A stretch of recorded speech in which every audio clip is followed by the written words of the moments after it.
I mean, let's just go to Scream. Everyone out there knows I'm obsessed with this franchise, and I want to ask you about it.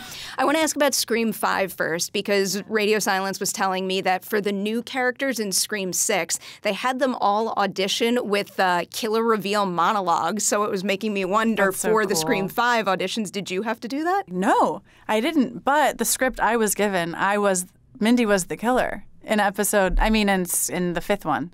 I think each of us got a script where our character was the killer. So I didn't know until a couple weeks before wrap who the killers were. Like or maybe I'm just an idiot. Like I think most people figured it out. But I know this franchise like the back of my hand, and every single installment has kept me guessing. So you're definitely not an idiot. Thank you. I'm curious now, what was the sides? What was her motivation? Oh, I don't remember actually, because I read it that one time, but was just so like, and I think I should go read it again. I'm so curious to know what that is. You could read it. I could send it to you. It never got made. Who cares? It's not canon. Yeah. It's not canon. I'm always curious about every single detail, and I love hearing about how these things come together. Yeah. All right, so Scream 6 spoilers. We're going to have a nice and pretty spoiler flag up, and yes. I feel like everybody watching this knows that I talk about this stuff all the time, so you've seen it, right? I know. All right, so I want to ask about the subway scene first. What was your very first reaction to reading that scene for the first time? Did even you, for a second, think that was the end for Mindy? Yeah, and I was pissed. I was like, no, you need me. You need your Mindy. I was scared, but I also thought it would be kind of funny if they just kind of did the same thing again. And I like to believe that in the fifth one, Mindy didn't actually pass out. I like to think she was faking her death, that she got sliced and was like this and then just kind of looked up and saw what was going down and went, nah. Or she's just such a big horror fan, she got a front row seat to the real deal. Oh, that's interesting. I'm not going to stop thinking about that. Maybe. I would believe that. All right, 2 more questions about this particular scene. First, I'm just curious, from a performance perspective, what do you find more challenging? A scene where you're running from the killer and it's a little more action and stunt heavy, or it's something like the subway scene where all the terror and suspense is strictly coming from you standing in the same spot and giving us reaction shots? Oh, that's a good question. Oh, because they're so different. I mean, the almost 30-year-old in me is like, yeah, the running one. Like that's for 25 and under. But yeah, as an actor, it is a lot of pressure to just be standing there and have to, I'm thinking, okay, music is going to help. How they cut it is going to help. A lot is going to help. But they were definitely like, look more scared. You nail it. It works really Thank well. you. And the whole team does. That scene is exceptionally well cut. It's so good. I'm a New Yorker, too. So when I first heard Has it of the ruined New York the subway for you?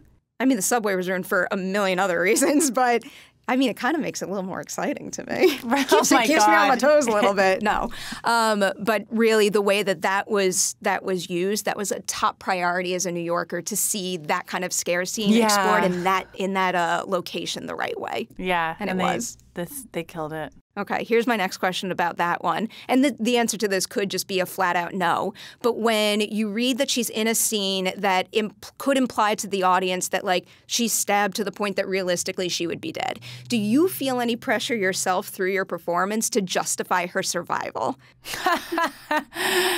Oh, that's funny. I should say yes. It's we joke amongst the core 4 about Chad surviving, because that man got stabbed a lot. And we joke about Mindy surviving. I think we joke about all of them surviving, really, and we just say they have a special blanket. They put on the special blanket and all their wounds heal. I phrase that question that way because I'm usually a stickler for rules and stuff, but I think it's really something special when you need to have that suspension of disbelief, but the actors earn that love from the audience to the point that doesn't matter and you're just so happy and relieved to see your favorite character survive. Oh, that's nice. Yeah, I mean it from the bottom of my heart. I think that's a really special accomplishment. Thank you. So many more questions. A third act question, just a theory question, or maybe not a theory. Maybe this will happen in 7. How do you think Mindy would feel if she found out that Sam suspected, even for a second, that she was the killer in the third act reveal? That's such a good question. I think she'd be a bit honored. I think she'd be pissed, but also honored. Like, oh, wow, me?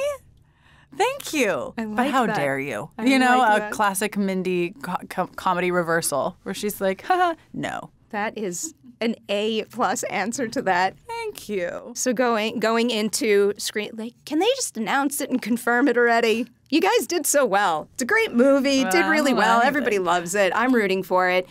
Looking ahead, if that movie happens, going out of Scream 6, rephrasing, going into Scream 6, actually, what do you think Mindy thinks her greatest strength in one of these scenarios is? And now, assuming Scream 7 happens, going into that new movie, what do you think she thinks her greatest strength is? I think going into 6, I think she thought her greatest strength was her knowledge, was her like lineage, but also her brain and how studied she is. But given that she was a bit slow and missed one of the killers in 6, I think going into 7, if there is a 7, that maybe she would think her greatest strength is the bond, like is the core 4. Right? Core 4 is so special. It is. So special. Because it's like, I'm sure you know, it's a pretty hot topic of conversation for hardcore fans. Like, how do you ever evolve beyond the big 3? And I love 5, but 6 in a special way solidified that we are okay to move on because we have the core 4 now. Wow. That's really huge. It is. To hear. It is. And having that conversation and knowing a lot of the fandom feels that way makes me very happy. Wow.